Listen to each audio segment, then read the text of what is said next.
Now to our NewsNation border report. We have some new video this morning of arrests along the southern border as a new U.S. policy aims to stem the flow of Venezuelan migrants coming into the country.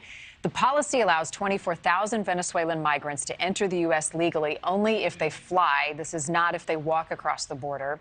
Those who cross on foot will now be sent back into Mexico. And Ali Bradley is joining us live with the very latest. So there is concern, Ali, obviously, that this would increase human smuggling, which we've already seen has been dangerous and deadly.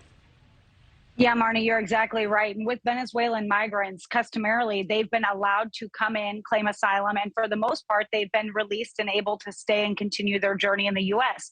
With this new DHS policy, they're being returned to Mexico. So definitely a change of pace there for the Venezuelan migrants. But when it comes to people evading law enforcement, this is what Texas DPS is dealing with. These are not people giving themselves up and self-surrendering. In Mission, Texas, here alongside Border Patrol, troopers came across 6 undocumented individuals from Mexico. They ran, but were quickly apprehended. Then in Brewster County, the Texas DPS Aircraft Division encountered 8 undocumented individuals, all dressed in camouflage clothing. They were from Mexico as well, and they were hiding out in the canyon, as you can see there, making it pretty tough for troopers to find them. And then in Brooks County, take a look here at these images. 2 migrants were actually killed and 12 were hurt in a crash.